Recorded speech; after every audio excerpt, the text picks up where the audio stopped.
Florida. Ms. Wasserman Schultz is now recognized. Thank you, Madam Chair, and I want to thank all of our witnesses for appearing before the committee. Given the election experts here, in a moment I want to discuss the methodology that Cyber Ninjas used to come to the conclusions in its report. But first, Mr. Gates, how would you respond to Representative Gosar and Mr. Bennett's allegation that the county hasn't cooperated with the auditors? In particular, and why were you concerned about turning over routers to Cyber Ninjas?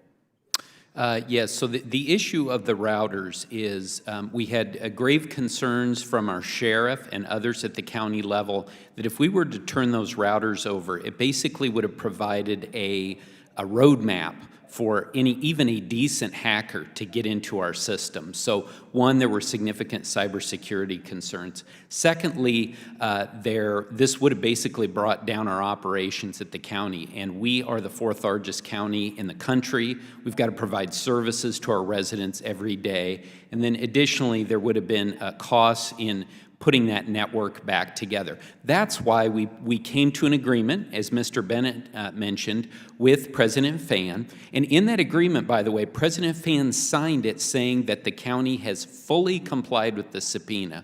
But just so that we wouldn't have these cybersecurity concerns, we have jointly agreed on former Congressman John Shadig serving as the special master. Cyber Ninjas can ask questions about the routers and what went on there, and Congressman Shadig will consult with IT experts, and they'll be able to provide answers to those questions.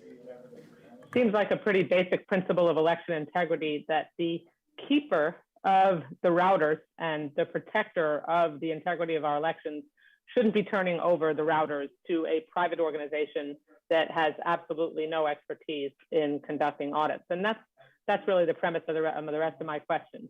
Mr. Becker, can you briefly describe how the method Cyber Ninjas used to count ballots differed from standard procedures? And really, what was the acceptable error rate for that process? And what error rate is typically permissible in standard audit procedure? Thank you, Congresswoman. So in general, the way audits are conducted, and there is an established set of best practices for these, and these have been done extensively in many states and were done extensively in many states, including Arizona in 2020, is that generally there is a statistical random sampling of the ballots that is taken. They are reviewed by nonpartisan or bipartisan teams and observed by observers from all of the parties and the campaigns while this process is going on, and those tallies are then checked against the official tallies. This process is entirely transparent from start to finish, and very importantly, it is designed and defined well in advance of the election before anybody knows what the outcome of the election is. Georgia is a great example of that, where they literally counted every single paper ballot by hand. First time they'd had paper ballots in Georgia in 2 decades. When you're spinning ballots around on colored Lazy Susans, being observed by people who don't have adequate training, who have no experience in elections, where there are severe limitations on the ability of observers from across the political spectrum to view them, you're going to have significant problems with that process. The error rate is going to be extremely high, and yet even with a high error rate and with an invalid process, what we saw was they could determine, they found no evidence that indicated that Maricopa County's processes yielded the wrong result. In fact, they, again, I would say this didn't confirm the result in any way because it was unnecessary. It was already confirmed under Arizona laws written by the Arizona Senate in advance of the election. Thank you. An audit, when run well, verifies the results of an election and assures voters that their vote has been counted. But this circus didn't meet those basic standards because it wasn't really an audit. It was a gaslighting exercise funded by dark money groups who want to promote the big lie and undermine confidence in our elections.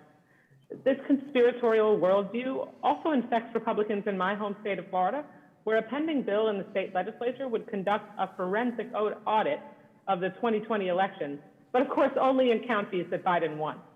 And this effort is especially puzzling given that the noted Trump lackey, Governor Ron DeSantis, heaps praise on the 2020 election process. These so-called audits aren't about unearthing facts.